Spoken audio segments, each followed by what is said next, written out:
Dia 19 de 11 de 2023, hoje nós temos uma reunião de número 162, reunião dominical de estudos sobre filosofia Rosa Cruz.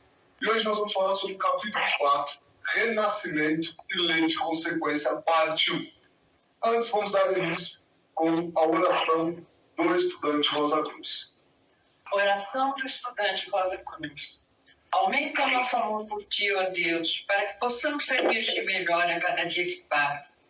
Faze com que as palavras dos nossos lábios e as meditações dos nossos corações sejam sempre agradáveis à Tua presença, ó Senhor, nossa força e nosso Redentor. Isso encerra com a leitura. Somente 3 teorias dignas de nota foram formuladas para resolver o enigma da vida e da morte. No capítulo anterior, apresentamos, até certo ponto, uma dessas 3 teorias, a do renascimento, juntamente com a sua companheira, a lei de consequência. Chegamos agora ao ponto em que convém comparar a teoria do renascimento com as outras duas, a fim de averiguar a relatividade de seus fundamentos na natureza. Para o ocultista, não pode haver dúvidas.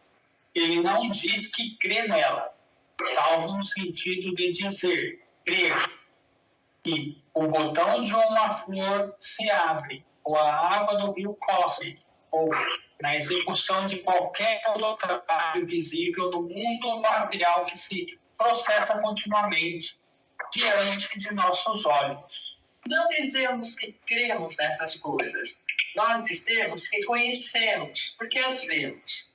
Portanto, o cientista ocultista pode dizer eu sei, com respeito ao renascimento, à lei de consequências e seus corolários.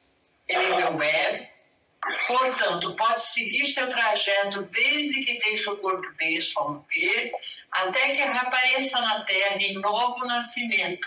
Logo, não precisa crer. Contudo, para satisfazer os demais, convém examinarmos essas 3 teorias sobre a vida e a morte, a fim de chegarmos a uma conclusão inteligente.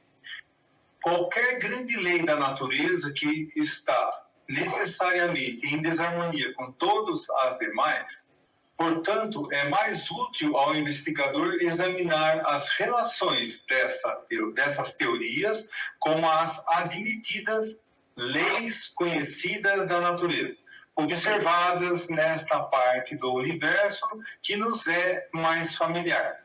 Para isso, descrevemos primeiramente as 3 teorias. Primeira teoria, chamada de materialista, sustenta que a vida é uma viagem do berço ao túmulo, que a mente é o resultado de certas correlações da matéria, que o ser humano é a mais elevada inteligência do cosmos e que a sua inteligência perece quando o corpo se desintegra após a morte. 2. Teoria teológica. Afirma que em cada nascimento, uma alma recém-criada por Deus entra na arena da vida, passando pelas portas do nascimento a esta existência visível, que, ao fim de um curto período de vida no mundo material, passa através dos portais da morte ao invisível além, de onde não volta mais, que sua felicidade ou desgraça ali é determinada para toda a eternidade pelas ações que tenha praticado durante o período infinitesimal que vai do nascimento à morte. 3. Teoria do renascimento. Ensina que cada alma é uma parte integrante de Deus, contendo em si todas as potencialidades divinas, do mesmo modo que a semente contém a planta, que por meio de repetidas existências em corpos terrestres de qualidade gradualmente melhor, as possibilidades latentes convertem-se lentamente em poderes dinâmicos, que ninguém se perde nesse processo, mas que toda a humanidade alcançará, por fim, a meta da perfeição e a união, novamente, com Deus. A primeira dessas teorias é monística. Procura explicar todos os fatos da existência como processos dentro do mundo material. As outras duas teorias são dualísticas, assim atribuem certos fatos e fases da existência a estados suprafísicos e invisíveis, que bem defiram amplamente em outros pontos. Comparando a teoria materialista com as leis conhecidas do universo, notamos que tanto a continuidade da força como as da matéria estão bem determinadas.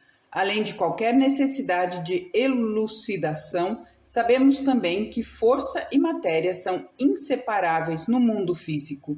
Isso é contrário à teoria materialista, para a qual a mente perece ao ocorrer a morte.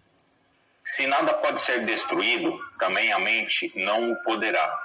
Ademais, sabemos que a mente é superior à matéria, posto que ela modela a face, tornando-a uma reflexão ou espelho da mente.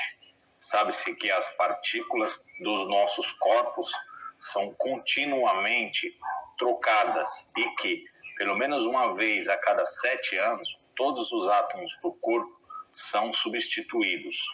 Se a teoria materialista fosse verdadeira, a consciência também deveria sofrer uma completa mudança, não podendo conservar a memória do passado, pelo que, em qualquer tempo, só poderíamos recordar os acontecimentos dos últimos 7 anos. Contudo, bem sabemos que tal não acontece. Recordamos até os acontecimentos da nossa infância. Pessoas há que relatam incidentes dos mais triviais, esquecidos da consciência comum, recordados distintamente numa visão rápida e retrospectiva da vida, quando estiveram a ponto de perecer afogadas. Experiências similares em estado de transe são também muito comuns. O materialismo não pode explicar essas fases de sub- e superconsciência. Simplesmente as ignora. Contudo, ignorar a existência desses fenômenos, quando a investigação científica moderna os tem comprovado fora de qualquer dúvida, seria falho numa teoria que proclama poder resolver o maior problema da vida, a vida em si mesma. Podemos, pois, passar tranquilamente da teoria materialista à teoria seguinte, visto ser aquela inadequada à solução do mistério da vida e da morte. Uma das maiores objeções se faz à doutrina teológica ortodoxa, tal como se apresenta, é sua completa e reconhecida impropriedade. Das miríades de almas que foram criadas e habitam esse corpo, este globo, desde o princípio da existência, mesmo que esse princípio não vá além dos 6.000 anos, é insignificante o número das que se salvariam, apenas 144.000. As demais seriam torturadas para sempre, e assim o demônio teria sempre a melhor parte. De modo que até poderíamos dizer, como Buda, se Deus permite que tais misérias existam, eles não podem ser bons. E se ele não tem o poder de impeli-las, não pode ser Deus. Não há na natureza que se pareça a tal método. Criado para, em seguida, destruir o que foi criado, imagine-se que Deus deseja a salvação de todos e que é contrário à destruição de qualquer um, tanto que para salvá-los deu seu único filho. Assim sendo, esse glorioso plano de salvação falha pela base. Se um transatlântico com 2.000 almas a bordo enviasse uma mensagem sem fio de que estava afundando na saída de Sandy Hook, poder-se-ia considerar um glorioso plano de salvação enviar em seu socorro apenas um rápido barco a motor, capaz de salvar só 2 ou 3 pessoas? Certamente que não. Pelo contrário, seria considerado um plano de destruição não providenciar meios adequados para salvar pelo menos a maioria dos passageiros em perigo. O plano de salvação dos teólogos, porém, é muitíssimo pior do que isso, uma vez que 2 ou 3 em 2.000 é uma proporção imensamente maior do que o plano teológico ortodoxo da salvação unicamente de 144.000 dentre todas as miríades de almas criadas. Podemos, pois, sem medo de errar, rejeitar essa teoria também, já que é inexata, porque é irrazoável. Se Deus é onisciente, ele pode ter desenvolvido um plano mais eficaz, e assim ele o fez. O que ficou dito é apenas teoria dos teólogos. Os ensinamentos da Bíblia são, conforme veremos adiante, muito diferentes. Consideremos agora a doutrina do Renascimento, que postula um processo de lento desenvolvimento efetuado persistentemente por meio de repetidos renascimentos e em forma de crescente eficiência. Por intermédio destas formas, tempo virá em que todos alcançarão o cume do esplendor espiritual presentemente a nós inconcebível. Nada há nessa teoria que seja irrazoável ou difícil de aceitar. Olhando ao redor, vemos por toda parte o esforço lento e perseverante na natureza para atingir a perfeição. Não vemos nenhum processo súbito de criação ou mesmo de destruição, tal como postula o teólogo. Mas nós vamos, isso sim, evolução. Evolução é a história do progresso do espírito no tempo, por toda parte. Observando os variados fenômenos do universo, vemos que o caminho da evolução é uma espiral. Cada volta da espiral é um ciclo. Cada ciclo funde-se com o seguinte, e como as espirais são contínuas, cada ciclo é o produto melhorado do precedente e o criador de estados sucessivos de maior desenvolvimento. A linha reta não é mais que a extensão de um ponto. Tem apenas uma dimensão no espaço. A teoria materialista e a teológica seriam semelhantes a essa linha. O materialista diz que a linha da vida parte do nascimento e, para ser coerente, termina na hora da morte. O teólogo começa sua linha com a criação da alma, pouco antes do nascimento. Depois da morte, a alma vive indefinidamente, mas seu destino foi determinado de modo irremediável pelos próprios atos no curto período de uns tantos anos. Não pode voltar atrás para corrigir os erros.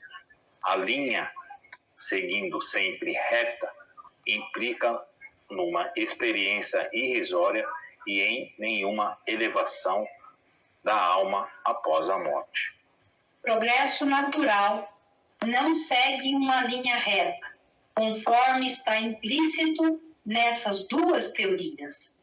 Nem mesmo segue um caminho circular, o que significaria uma infinidade de voltas nas mesmas experiências e um emprego de apenas 2 dimensões do espaço.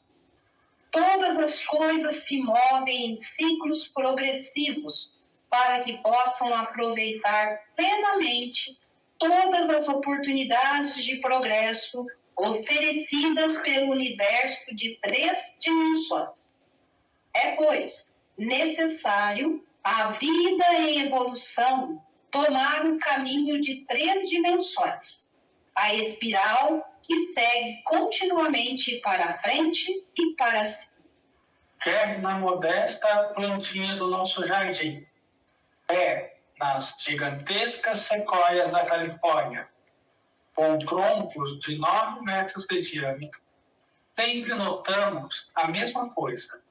Cada ramo, talo ou folha bruta segundo uma espiral simples ou dupla, ou em pares opostos que se equilibram mutuamente, análogos ao fluxo e refluxo, ao dia e à noite, à vida e à morte, e a outras atividades alternativas da natureza.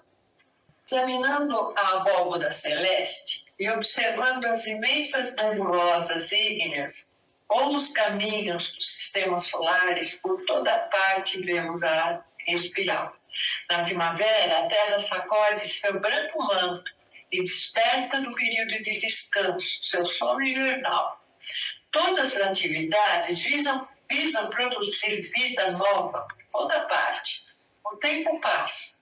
O trigo e as uvas amadurecem e são colhidos. Outra vez o verão ativo se desvanece por silêncio e na inatividade do inverno. E, novamente, o manto branco da neve envolve a terra.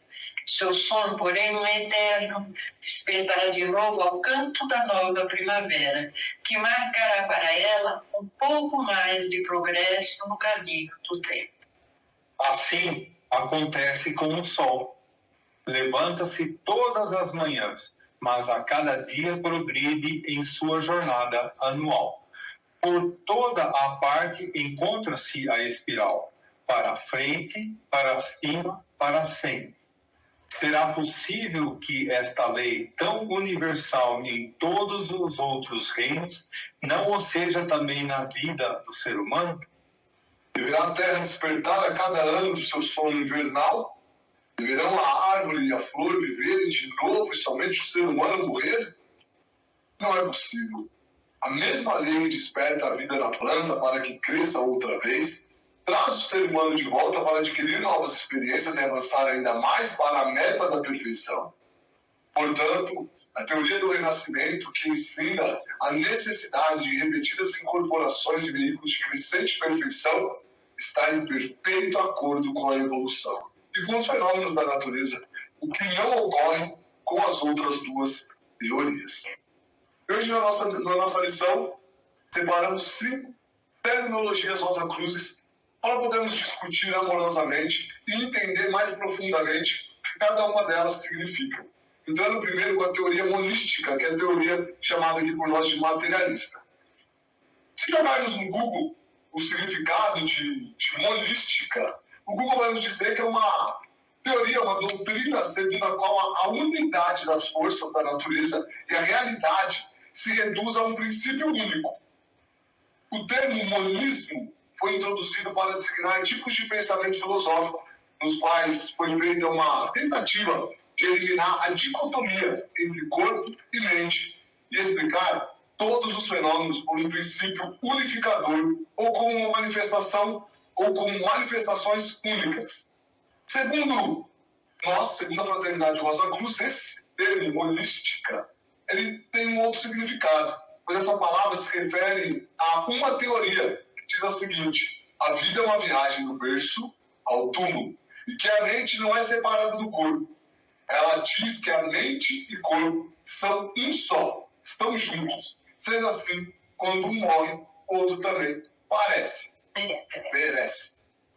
Tudo que, do berço ao túmulo, essa teoria quer dizer o seguinte: tudo que nós vivemos na infância, na juventude, na vida adulta e na velhice, todas essas experiências, elas dão um ponto final, elas param de existir, elas não continuam a progredir quando nós chegamos ao túmulo.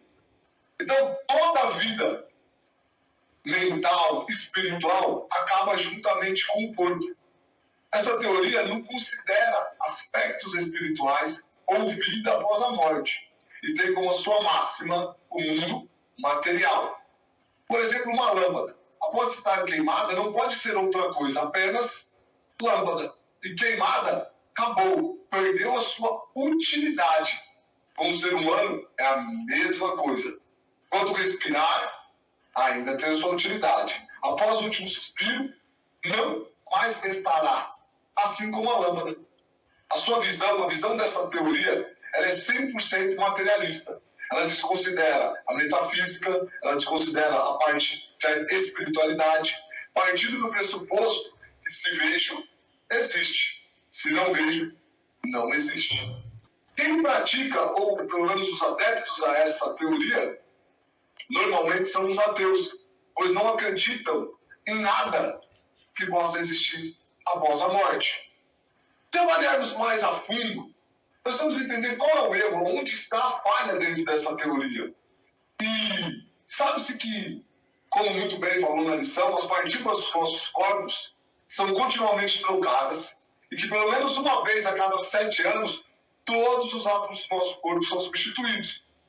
Se a teoria materialista fosse realmente verdadeira, a consciência também estaria dentro desse contexto e deveria sofrer uma completa mudança, não podendo conservar a memória do passado, pelo que em qualquer tempo só poderemos recordar do que? Os acontecimentos dos últimos 7 anos. Relatos já foram feitos de pessoas que, próximas de se afogarem, tiveram uma visão rápida e introspectiva da vida praticamente inteira. Experiências similares em estados de transe também são muito comuns.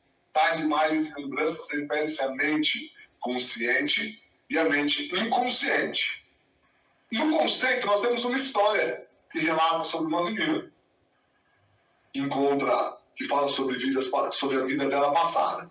E aqui eu separei para vocês mais 2 exemplos, não de mente consciente e inconsciente. Aqui nós falamos sobre mente consciente e inconsciente. Aqui nós vamos falar da mente superconsciente. Olha isso, um menino de 3 anos de idade da região de Colinas, de Kola, perto da fronteira entre a Síria e Israel, afirma que foi assassinado com um machado em sua vida passada. Ele mostrou para os adultos da sua aldeia o local onde o assassino enterrou seu corpo e, incrivelmente, eles encontraram um esqueleto. Ele também indicou onde a arma do crime estava estável e, através da escavação, eles encontraram o machado no local. Quando o assassino foi questionado pelo menino, a princípio, ele negou tudo, só que depois de todas as evidências, ele acabou confessando realmente o crime. Outra história também interessantíssima é de um garotinho chamado Luke, que é esse menino aqui. O Luke contou que quando era outra pessoa, olha que legal, quando ele era outra pessoa, ele vivia em Chicago, e de que ele teria morrido em um incêndio, e fez um movimento com a mão, como se estivesse pulando, ali, se jogando de uma janela. Foi aí que a mãe dele ficou um pouco encapivada e decidiu pesquisar alguns jornais de Chicago e encontrou uma notícia de 93 que falava sobre um incêndio no hotel e em uma área da cidade que concentrava um grupo de afro-americanos. Na ocasião, mais de uma dezena de pessoas acabaram morrendo, entre elas uma moça chamada Pamela, uma mulher. A mãe de Luke ficou impressionada com essa coincidência e perguntou ao Luke qual era a cor da pele dele, da Pam, que ele falava muito. E imediatamente ele respondeu: negra, ué. O caso desse garoto foi parar em um programa de TV que busca crianças que afirmam lidar de vidas passadas, faz diversos testes de pesquisa para tentar entender a situação. E em um desses testes, realizados pela equipe, uma foto da Pamela foi disposta junto a várias fotos de outras mulheres negras, e Luke precisou apenas de alguns poucos segundos para identificar quem era. Aí, Fernando, talvez cabe só fazer um adendo, que enquanto criança, quando uma criança falece cedo, ela não precisa passar pelo todo o processo de renascimento que pode levar na média aí 1000 anos. A criança, quando morre enquanto criança, ela volta a esse mundo muito mais cedo, muito antes. Então, tem sentido aí nesse exemplo. Até aproximadamente 20 anos. Exato. Dentro de 20 anos ela retorna. E quando tem uma morte acidental, que não dá tempo de fazer, por exemplo, né, de passar tudo pelo cordão prateado, também acaba voltando, não acaba? Aí é o caso. Morre como criança. É o caso desse menino de 3 anos. Porque olha o que aconteceu com ele, né? A história dele foi. Esse rapaz havia sumido da aldeia fazia 4 anos. Então, no tempo de 1 ano, ele acabou renascendo numa aldeia ali próxima para poder completar. E a forma que ele havia morrido tinha sido com uma machadada. Ou seja, foi uma forma brutal, onde não deu tempo de passar no panorama de vida. Então, muito bem colocado, Glauco. São sempre essas 2 opções, ou para uma morte muito violenta, e aí você acaba retornando antes dos 1000 anos para poder passar e aprender todas as lições que você deixou de aprender, né? Ou quando morre quando criança. Dentro dessa teoria holística, materialista, você deu um exemplo aí no começo que foi em questão de uma lâmpada. Ou seja, aquilo que você vê, né? E a lâmpada, quando você vê ela acesa, é uma coisa. Quando ela está apagada, é outra. Agora, o que faz com que a lâmpada acenda? O que é que faz ela estar acesa? É uma força. Que força é essa? A gente chama de eletricidade. Visível? Porém, Não. você não vê. Que faz a materialização daquilo que você vê.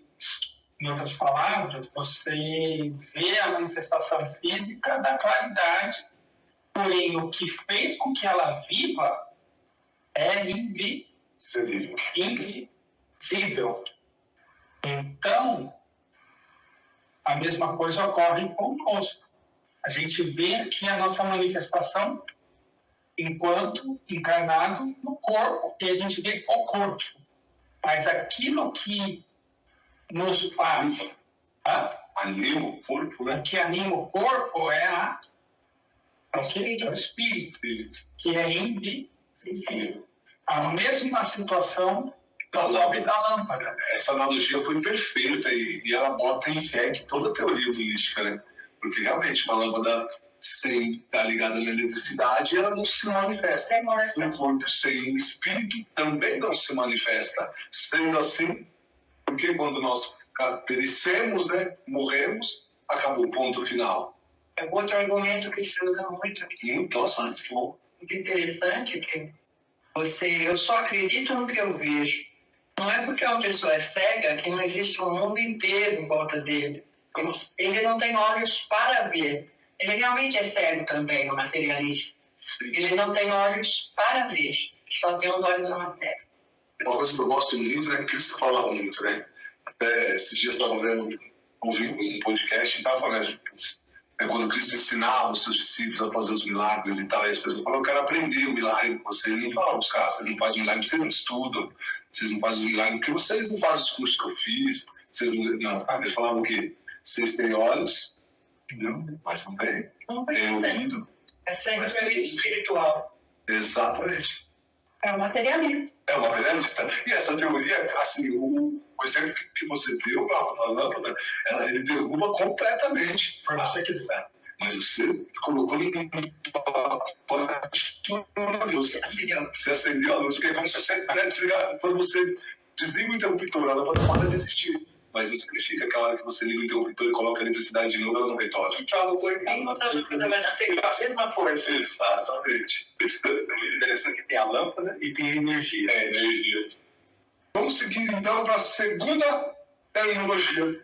Se chama teoria dualista ou teológica. E é essa teoria, né? Se jogarmos no Google, ela vai nos falar que é o princípio comum de diversas religiões e seitas que professa a coexistência irredutível do corpo e do espírito. Aí aqui já mudou, já não é mais só corpo, já é corpo e espírito. E que existe o bem e o mal. É dualística. Que é, segundo a Fraternidade Rosa Cruz, essa teoria. Nós afirmamos que essa teoria afirma que cada nascimento é uma alma recém-criada por Deus. Entra na arena da vida passa pelas portas do nascimento. A esta existência visível, que ao fim de um curto período de vida no mundo material, passa através dos portais da morte, ao invisível e ao além, de onde não volta nunca mais, e que a sua felicidade ou a sua desgraça ali é determinada para toda a eternidade, pelas ações que tenha praticado durante um período infinitesimal que vai do nascimento à morte.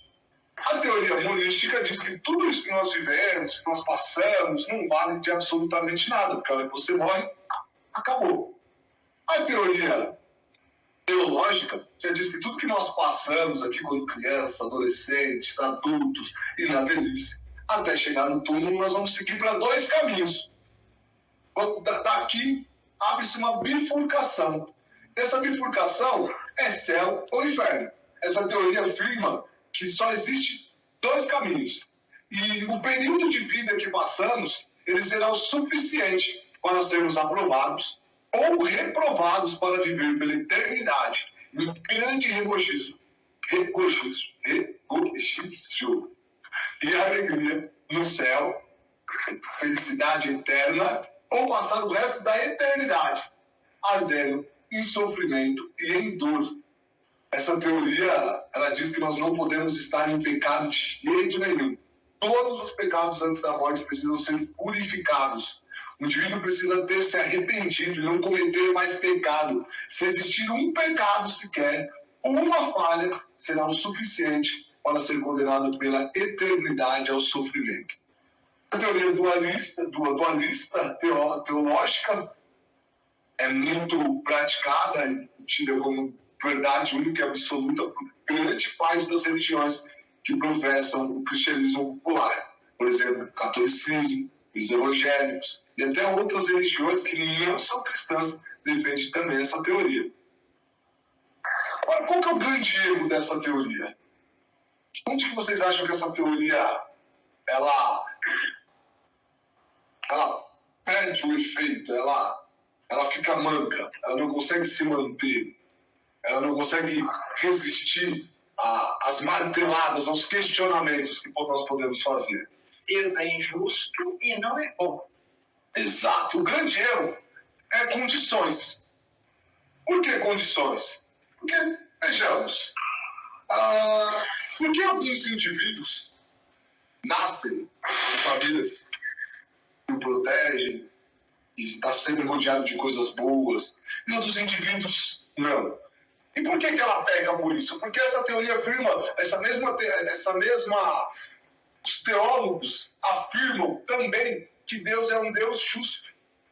Se ele é justo, ele daria as mesmas condições para todos. Porque alguns indivíduos nascem afortunados em termos financeiros e outros indivíduos nascem em extrema miséria. E o que isso, por exemplo, daria de diferença? Você acha que quando você nasce dentro de uma família na qual os pais são usuários de droga, estão sempre vivendo numa miséria, todas as coisas que a criança vai vendo, ela vai crescendo, ela vai sentindo, vai internalizando na consciência dela. Você acha que ela consegue equiparar, não que isso seja uma desculpa para ela ser uma pessoa boa ou má, não estou falando sobre isso, isso vai depender das escolhas, das escolhas que ela vai fazer futuramente. Mas você conseguiria entender que existe uma justiça entre essa criança e uma criança que nasce, por exemplo, o filho da rainha da Inglaterra? Criado com educação, criado com toda uma delicadeza, com os ensinamentos, com virtude, tendo possibilidades de... Muitas pessoas nascem em âmbitos onde a justiça, onde a equidade, onde o equilíbrio são padrões. E quando isso são padrões, você automaticamente faz o quê? Se adequa. Você não tem tanto esforço. Agora, em outros indivíduos que nascem em lugares onde as pessoas são muito astutas, onde ela está rodeada de pessoas que não podem ver uma oportunidade para passar a perna na outra, que Deus de justiça seria esse? Que dá condições diferenciadas para um e para outros. Outra coisa, tem pessoas que vêm com 2 braços, tem pessoas que vêm com 1, Tem pessoas que enxergam, tem pessoas que não enxergam. Qual é a diferença? Se Deus é justo, por que existiria essas diferenças? Existe porque é pela justiça divina, né? Nós temos destino maduro, nós temos a capacidade dependendo da vida que a gente tem aqui, da assimilação que a gente faz, a gente tem capacidades e incapacidades ao construir um novo corpo. É que aí a gente já está na parte do renascimento. É verdade. É verdade. Aí a gente já está bem na teoria do renascimento. É verdade. Que vai ser a nossa próxima, que vai fazer todo sentido. Agora, se a gente avaliar essa teoria, né, dualista, teóloga, né, como que eles explicariam? Qual que seria a explicação para isso, para essa justiça?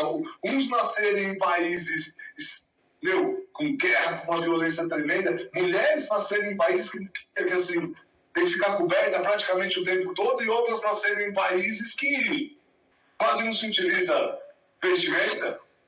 Né? Por que um Deus, segundo os teólogos, né, os praticantes da teoria dualista, por que Deus faria isso com algumas pessoas e com outras não? Né? Qual seria ali a grande sacada?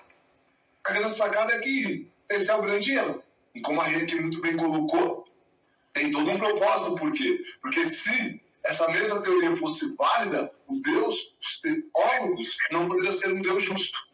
Teria que ser um Deus de loteria. Vou criar essa alma e vou colocá-la ali. A outra eu coloco ali. O meu prazer. Não teria justiça se todos, porque não existia uma equidade, e muito menos um equilíbrio. Eu não sei se vocês concordam comigo. A teoria materialista não tem o que se discutir. Ela morre por si mesma, ela tem uma fragilidade absoluta.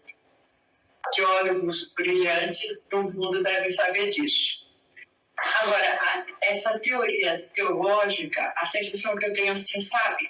Tipo assim, falando de humanidade, nós sabemos que a gente está em evolução. Uns bem lá na frente, outros caminhando juntos, os outros com muito mais dificuldade. Então, quando diz assim, para as crianças leite e carne para os adultos, eu acho que passa, assim, como para a maioria das pessoas, por exemplo, que vão numa religião exotérica, né, que seria católica, evangélica, tantas outras, que oferecem tanta coisa boa à humanidade, que com adequação, com educação e tal, com valores, mas que vão só até o limite que parece adequado para essas pessoas. Digamos assim, entre aspas, o suficiente. Acontece que depois da vinda de Cristo é que foi aberta a oportunidade da iniciação para todos. E esse, na verdade, é o objetivo de qualquer pessoa que entra na nossa escola, por exemplo, que é uma delas, de ter acesso de explicação maior, não é? De tirar as dúvidas, de ter uma noção da vida e da morte de uma maneira mais, inclusive, serena e transparente. Perfeito. Eu gosto muito dessa visão, Maga, e até acrescento com uma pergunta, né? Por que os anjos do destino permitem que grande parte da população, grande parte da população mundial, siga muito a teoria dualista, a teoria dos teólogos? Eu creio que seja, como a Magali falou agora, exatamente pelo grau de desenvolvimento que a pessoa está naquele momento, né? Está agora. Agora, como eu ainda faço um questionamento, inclusive assim, pelas algumas colegas e amigas mesmo que eu tenho, que são católicas, que são evangélicas, eu acredito que eles têm assim, uma confusão, um conflito interno bem grande, porque é bem assim, como é que eu parto do princípio de um Deus justo, de um Deus onisciente, onipresente, onipotente, e permite essas diferenças, né? E principalmente essa condição de eu vivo, sei lá, até 90, 100 anos, mas quando eu morrer, eu vou, inevitavelmente, ou ser salva e vou para o céu, ou vou para o inferno. Então, eu acredito que essas pessoas, lá dentro de si, vivem um conflito muito grande. Porque, às vezes, assim, eu já até cheguei a questionar, porque tem coisa de Deus que é mistério que a gente não entende. Aí, quando eu ouço isso, eu não falo mais nada, né? Porque deixa lá. Uma coisa que eu gosto muito, Terezinha e Maga, é que, assim, a maior sacada da teoria dualística é que se todos tivessem a certeza de que nós teríamos uma segunda oportunidade, muitos perderiam a chance que estão tendo aqui. A astúcia nossa é tão grande que nós falaremos o quê? Na próxima receita. Assim como aconteceu com o filho, né? O filho entrou por conta que nós tínhamos a certeza de que havia uma vida, havia um outro plano. E aí deixávamos de dar a devida atenção. Então a teoria dualística, por mais que ela não consegue se sustentar com as perguntas, com as reflexões, ela mesma acaba sendo incongruente, ela é de extremíssima importância, porque muitos irmãos se perderiam se tivessem a certeza única e absoluta de que nós teríamos outra oportunidade.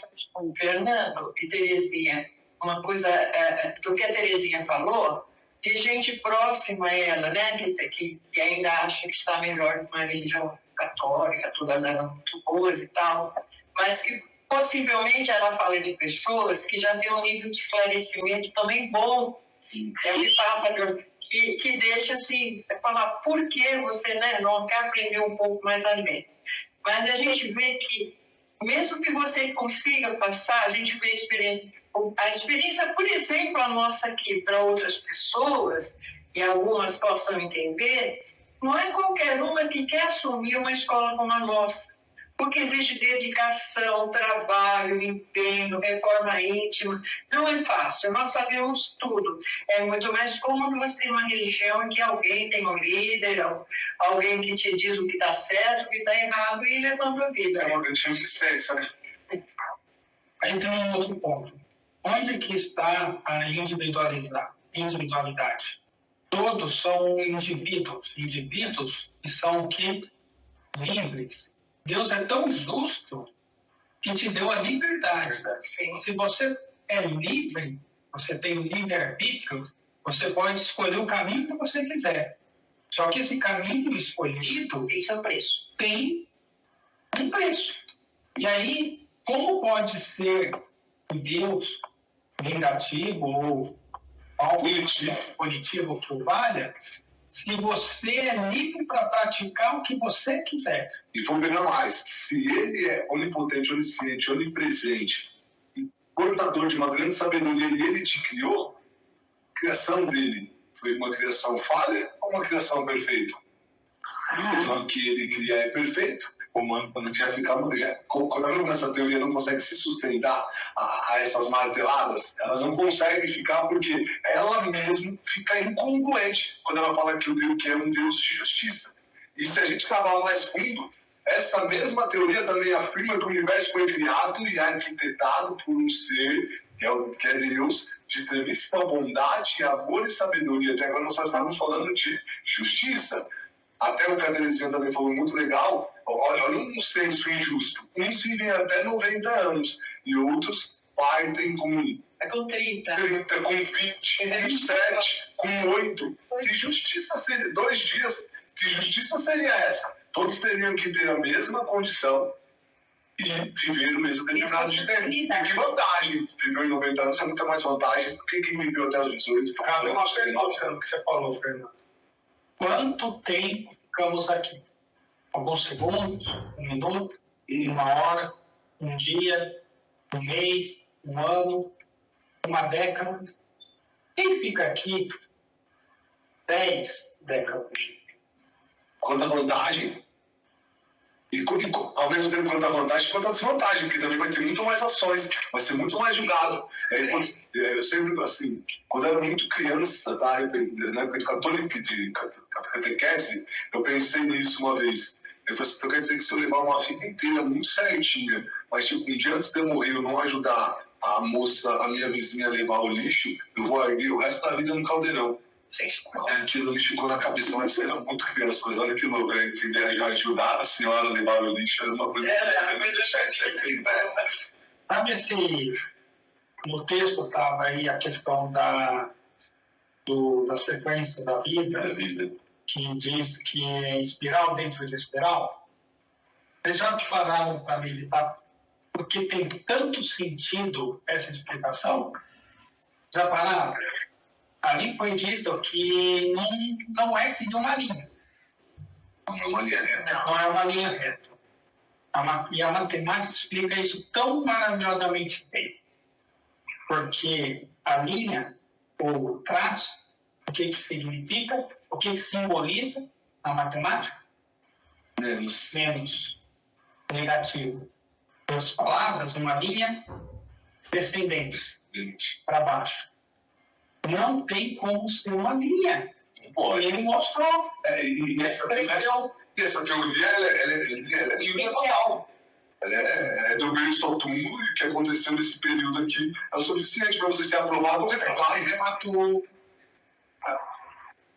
E aqui, ó, a gente falando de justiça. Agora, quando a gente entra com bondade, amor e sabedoria, aqui tá as maiores controvérsias. Porque se Deus é onisciente, ele deve ter tido pelo menos o plano mais eficaz.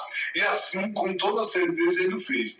Vamos pegar aqui, por exemplo, bondade. Uma das maiores objeções que se faz à doutrina teológica ortodoxa, tal como se apresenta, é a sua completa e reconhecida impropriedade das milhares de almas que foram criadas e habitam nesse globo, desde o princípio da existência, mesmo que esse princípio não vá além de 6.000 anos. É insignificante o número das que se salvariam, apenas 144.000. As demais seriam torturadas para sempre, e assim o demônio teria a melhor parte de todas as criações. De modo que até poderíamos dizer como Buda: se Deus permitir que tais misérias existam, ele não pode ser bom. Então a bondade não pode ser um atributo desse Deus. E se ele não tem poder de impedi-las, também não pode ser Deus. E se nós partimos agora para a sabedoria, Você viu aí, você viu? Então poderiam ser salvas quanto? 144.000. Partindo do pressuposto que hoje nós temos 7 milhões de pessoas. Mas olha o que a gente falou. 4, 8 mais 9. Todos salvarão. Todos começassem, todos Tem que conseguir entender isso. Sério, tá louco? Tá, bora. Pegar depois do ouro aí. Mas esse é o número. Esse é o livro. E não é só isso. No texto também está dito que... Todas. Não, o número da besta. O número da besta. É o nome da humanidade. E aí, quanto que dá? É a mesma conta que a gente só Tem 6, dá 18. 8 mais 1, 9. 9 é o nome da humanidade. Todos se salvarão. Ou seja, todos. É pela graça. Pela bondade. Pela bondade. Pela sabedoria, pelo amor. Exato. E se a teoria, né, quando entra que é um Deus bondoso, é um Deus de extremíssima bondade, um Deus de bondade, de um atributo de bondade, ficaria totalmente incongruente com uma série Mas olha, ao pai que recusaria dar um alimento para o filho, né? Não tem, é Deus. Foi Deus superior. Deus criou, o pai teve o filho, criou. Para quê? A Maria da Filho, não. Eu acho que depois da vida, só rapidinho, depois da vida, o grande dom de Deus foi a liberdade que ele nos deu. Então ele diz: você é a semente aí dele mesmo, e você, pelo teu esforço ou não, pelo teu caminho que você escolhe, positivo ou negativo, tranquilamente você é livre para plantar. E você vai colher aquilo que você plantou, responder por ele. E se repetir de ano, tem sempre outra oportunidade. Pai melhor que esse é Foi o que eu te falei, foi o que eu mencionei antes.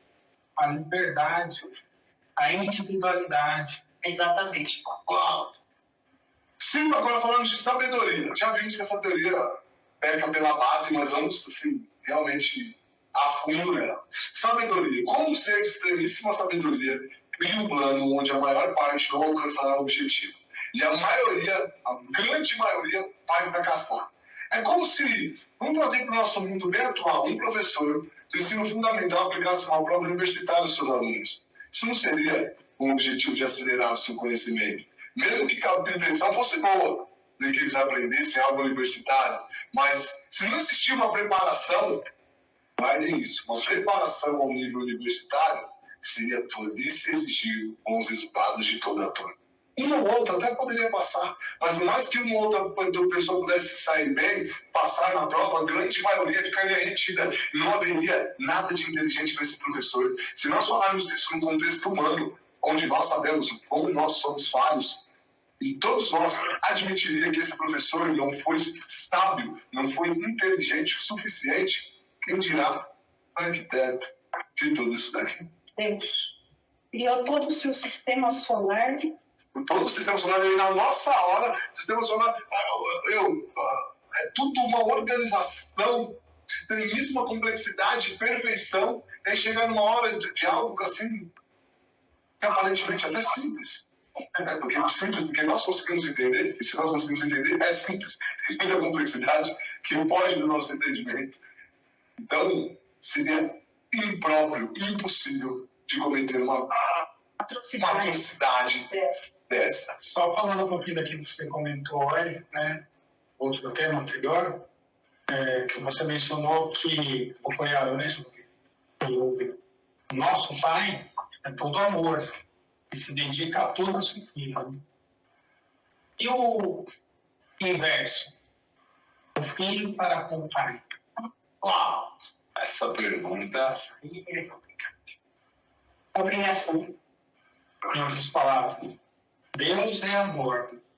E um pai faz tudo pelo seu filho.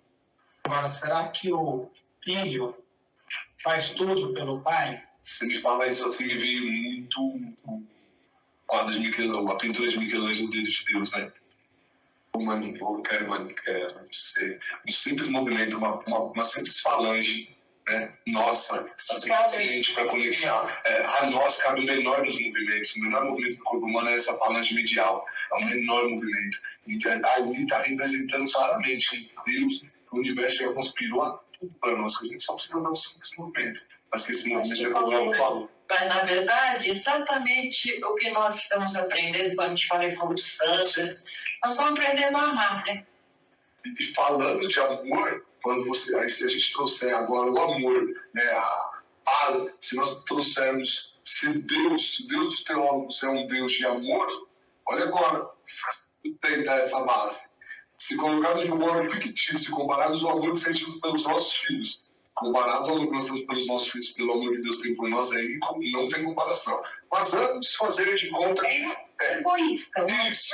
Nosso pelo nosso filho. Egoísta mesmo, claro. Egoísta. Vamos, olha que nível vamos chegar, vamos compará-lo. Vamos colocar que ele seja de igual, tá? Ficticiamente aqui, de forma bem divertida. Seja igual, certo? Com o amor de Deus, ele foi criado um pai que colocasse o seu filho no meio de uma floresta e exigisse que o mesmo atravessasse, deixando sozinho nesse período, pegando um helicóptero e aguardando o menino do outro lado, para avaliar se ele foi bem ou se ele foi mal. Correndo o risco do seu filho se perder para sempre. Cabe a nós avaliar se esse cara é um bom pai, amoroso. Se ele iria estar. Vocês acham que esse cara seria um cara, um bom pai? Nós falaríamos de um pai que fizesse algo como esse. Fala, filho, vem aqui, vou te deixar aqui no meio dessa floresta. O papai vai pegar o helicóptero e vai dar a volta, vai ficar te esperando. E aí, quando e se você chegar até lá, eu vou estar de braço aberto. Se não chegar. De repente, nós fazer a comparação dessa maneira. Se de repente ele fizesse isso para o filho assumir responsabilidade, aprendizado, etc. e tal, mas sem que o filho soubesse, ele estivesse protegendo ele, estaria muito certo. É o que Deus faz conosco. Exato. Deus disse: eu criei vocês. Vão algum. Fica de olho na gente, sim. Vai algum de vocês vão que aprendam. Olha que bacana. E aí isso está escrito aqui, diz a sintonia que nós estamos. Cabe a nós avaliar que, se for um bom pai e amoroso, ele iria estar com o filho e protegê-lo, preparar condições favoráveis, auxiliando em todos os perigos e as ciladas, não deixando-o tropeçar. Isso, um pai, aqui nós faremos. Agora a gente está falando de um Deus criador de todo o sistema solar. Se avaliarmos a complexidade de tudo que ele criou, nos acompanhar, nos colocar debaixo das suas asas, seria mel na chupeta. Seria a coisa mais fácil do mundo. Seria ninguém. No nosso hino de encerramento tem uma frase que eu gosto muito. Se caíres pelas provas, dar-te-emos forças novas para em ti se restaurar, né? Eu acho que a gente tem o tempo todo a ajuda. Agora, assim como um pai não consegue impedir que uma criança, para aprender a andar, ela caia, para aprender a andar de bicicleta, ela caia, né? O Deus também não tem, ele precisa que a gente aprenda a andar com as próprias pernas, né? Então, agora, a gente tem amparo, assim como a criança, quando cai, o pai vai lá e, né, resgata e estimula de novo. Eu acho que esse processo que é muito lindo. E isso, para mim, é a maior prova de amor. Porque, assim, nós precisamos entender que nós estamos sendo preparados, nós estamos sendo forjados a nos tornarmos o quê? Um Deus. No período de Vulcano, há de conver que todos nós alcançaremos. Alguns no período menor, nós vamos colocar que teremos aí até Vulcano para alcançar esse período. Se nós não passarmos por lições, se nós não nos desafiarmos, se nós não cairmos, se nós não levantarmos, como é que nós vamos estar preparados para organizar uma maravilha como essa? Sabe, isso me traz muita mente a história de José. Você acha que Deus castigou José? Ele ser vendido como escravo, os irmãos estarem se rebelando, ser acusados injustamente, ser preso injustamente. Não, se você avaliar, quando ele foi escravo, ele foi o melhor escravo. Ele estava aprendendo como gerir, como administrar. Quando foi preso, o carcereiro não tinha mais trabalho, ele cuidava de tudo, ele estava servindo. E quando, depois de tudo isso que ele fez, ele estava preparado para ser governador. Só que se ele não passa por tudo isso, ele não teria condições de governar, porque ele não passou pelos desafios, ele não passou pelas cascas de banana. E aí, não tem aprendizado. E a gente estava falando isso um pouco antes da reunião, do quanto, né, de que o mal, por si só, não existe. O mal opera, o mal é funcionário exclusivamente do bem, certo? Uma vez, eu separei uma parte desse texto que eu achei que coube maravilhosamente bem. Einstein, pouco antes de morrer, ele foi questionado se ele acreditava em Deus. E ele falou que sim. No começo ele se dizia ateu. Pouco antes dele morrer, perguntaram também para ele se ele pudesse fazer um último pedido. Ele falou que ele adoraria conhecer como funcionaria a mente de Deus. Mas um pouco antes desse episódio, né, perguntaram se ele acreditava ainda, se ele acreditava ou não acreditava. Ele falou que acreditava, só que ele acreditava num Deus de Spinoza. Se revelava por si mesmo na harmonia de tudo que existe, e não do Deus que se interessava em premiar ou castigar os homens. E aí Spinoza escreveu um texto, eu readaptei aqui alguma coisa que eu julguei mais necessário para nós, que cabe aqui para nós. Spinoza foi um filósofo chamado Bento Spinoza, e ele fez esse texto que eu acho maravilhoso. E esse texto aqui, ele nos faz muito refletir sobre essa teoria. Então, eu estou trazendo esse texto para que nós possamos refletir sobre essa teoria, tá? E ele diz o seguinte: para de ficar rezando e batendo no peito. O que eu quero que faças é que saias pelo mundo, desfrute de tua vida. Eu quero que gozes, que cante, que te divirtas e que desfrute de tudo o que eu fiz para ti. É Deus falando. Pare de se culpar pela tua vida miserável. Eu nunca te disse que eras um pecador. Pare de ter tanto medo de mim. Eu não te julgo, eu não te critico, eu nem me irrito, nem me incomodo e nem te castigo. Eu sou puro amor.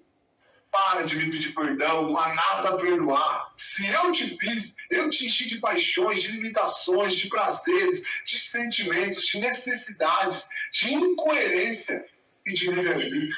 Como que eu posso te castigar por seres como és, se sou eu quem te fez? Crees que eu poderia criar um lugar para queimar todos os meus filhos que não se comportarem bem pelo resto da eternidade? Que tipo de Deus pode fazer isso? Esquece qualquer tipo de mandamento. São artimanhas para te manipular, para te controlar, que só geram culpa em ti. Respeite o teu próximo e não faças aos outros o que não queiras para ti. A única coisa que te peço é que prestes atenção à tua vida, que o teu estado de alerta seja o teu guia. Tu és absolutamente livre para fazer da tua vida o céu e o inferno. E pare de crer em mim, querer supor, imaginar. Eu não quero que acredites em mim. Quero que me sintas em ti quando beijas tua amada, quando agasalhas tua filhinha, quando acaricia teu cachorro, quando tomas banho de mar. Para de louvar-me. Que tipo de Deus ególatra tu acreditas que eu seja? Tu se sente grato. Demonstre cuidando de ti, da tua saúde, das tuas relações, do mundo. Expressa a tua alegria. Esse é o jeito de me louvar. Para de complicar as coisas, de repetir como um papagaio que te ensinaram sobre mim. Não me procure fora. Não vai me achar. Me procure dentro. É aí que eu estou. É verdade. Esse texto é maravilhoso. E hoje, como nós iríamos para a teoria do renascimento, mas o nosso papo ficou tão interessante, eu acho que nós vamos deixar a teoria do renascimento para a próxima reunião. E vai ser, aí, tudo aquilo que você nos trouxe vai entrar aqui assim como uma luva perfeitamente. Porque aí aqui nós vamos falar bastante do que a Riani nos trouxe aqui na reunião, é a teoria do renascimento. Que segundo nós, estudantes da Fraternidade Rosa Cruz, é a teoria mais justa, é a teoria mais correta, é a teoria que para nós fica incontestável, é a teoria desenhada por Deus, chamada de teoria do renascimento. E agora vamos para a oração Rosa Cruz. Oração Rosa Cruz. Não te pedimos mais luz, ó Deus, senão olhos para ver a luz que já existe. Não te pedimos canções mais doces, senão ouvidos para ouvir as presentes melodias. Não te pedimos mais força, senão o modo de usar o poder que já possuímos. Não mais amor, senão a habilidade para transformar a cólera em ternura. Não mais alegria, senão como sentir mais próxima essa inefável presença, para dar aos outros tudo o que já temos de entusiasmo e de coragem. Não te pedimos mais dons, amado Deus, mas apenas senso para perceber e melhor usar os dons preciosos que já recebemos de ti. Faz que dominemos todos os temores, que conheçamos todas as santas alegrias, para que sejamos os amigos que desejamos ser, para transmitir a verdade que conhecemos, para que amemos a pureza, para que busquemos o bem e com todo o nosso poder possamos elevar todas as almas a fim de que vivam em harmonia e na luz de uma perfeita liberdade.